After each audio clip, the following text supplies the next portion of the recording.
The treasure house with in you. दोस्तों, क्या आपने कभी सोचा है कि कुछ लोग इतने अमीर क्यों हैं?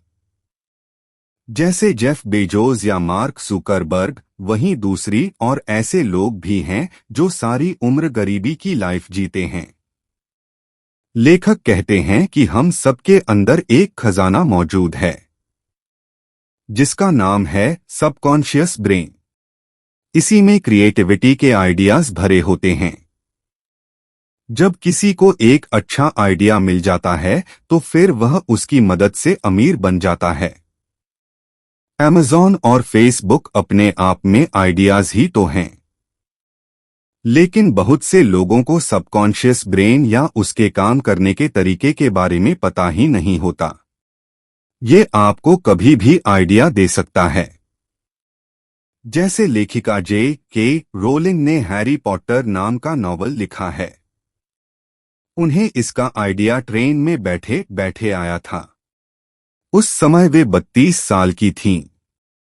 इससे पहले वे जिंदगी की मुश्किलों से जूझ रही थीं।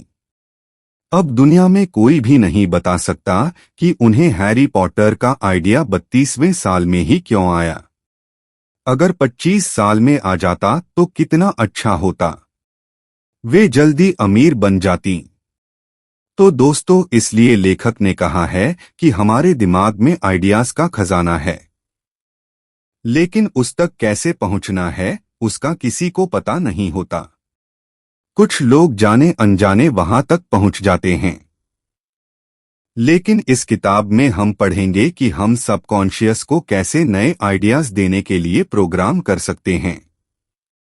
उसकी अपार शक्ति का इस्तेमाल करना भी सीखेंगे।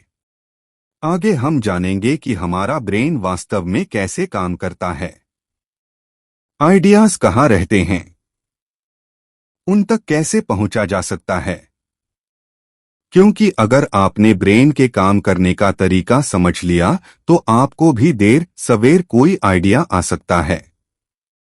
और आपको लाइफ में सिर्फ एक अच्छा आइडिया चाहिए होता है जिससे आपकी सारी जिंदगी बदल जाती है। आप नेम, फेम और मनी सब पा लेते हो। How your mind works.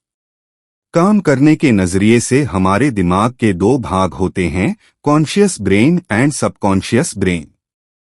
एक कॉन्शियस ब्रेन का यह हिस्सा हमारे कंट्रोल में होता है।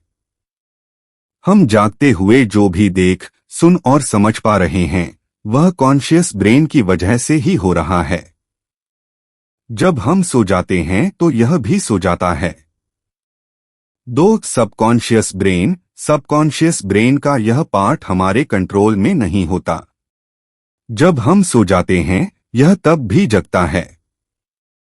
सपने आदि इसी की वजह से आते हैं।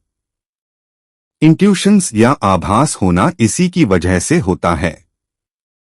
दोस्तों, मान लेते हैं आपका चाय पीने का मन कर रहा है, तो आप किचन में जाएंगे और अपने लिए चाय बना कर पी लेंगे। तो यह सारा काम आपने अपने कॉन्शियस ब्रेन की हेल्प से किया। लेकिन मान लेते हैं आपको स्पीच देनी है और आपको स्टेज पर बुलाया जाता है। अचानक से ही आप देखते हैं कि आप नर्वस होने लगते हैं। मुंह सूखने लगता है, हाथ पैर कांपते हैं। आप बेशक खुद से बोलें मैं कॉन्फिडेंट हूं, लेकिन फिर भी नर्वसनेस नहीं जाती। और आप हैरान होते हैं कि अपने आप ही ये क्या होने लगा। कमरे में कोई जंगली जानवर नहीं है, न कोई बॉम्ब है, फिर ये घबराहट कैसे आ गई? तो दोस्तों, इसकी वजह आपका सबकॉन्शियस ब्रेन ही है। आपका कॉन्शियस कहता है कि कोई डेंजर नहीं है, लेकिन सबकॉन्शियस कहता है कि खतरा है। वास्तव में वह यह सोचता है कि सब लोग आपको ही देख रहे हैं। आपने कुछ गलत बोला तो क्या होगा? स्पीच अच्छी नहीं गई तो क्या होगा? आदि आदि। यह सब विचार आपके कंट्रोल में नहीं होते और आपके कॉन्शियस को इनका पता ही नहीं चलता। तो इस एग्जाम्पल से आप समझ गए होंगे कि हमारा सबकॉन्शियस हमारे कंट्रोल में नहीं होता। ऐसा लगता है कि वह अपनी मर्जी से या ऑटोमेटिक तरीके से काम करता है। लेकिन दोस्तों, अगर आप सबकॉन्शियस को कंट्रोल करना सीख गए, जो आगे आने वाले चैप्टर में पढ़ेंगे, तो आप उससे असंभव चीज भी करवा सकते हो। The miracle working power of your subconscious. Subconscious brain के पास जादुई ताकत होती है, जिससे आप कोई भी बड़ा काम कर सकते हैं। इसे प्रूव करने के लिए आइए पहले दो रोचक घटनाएं पढ़ते हैं। एक औरत विधवा हो गई थी और दोबारा शादी करना चाहती थी, लेकिन कई सालों तक उसकी शादी ही नहीं हुई। उसने अपनी समस्या लेखक को बताई। लेखक ने कहा कि वह हर दिन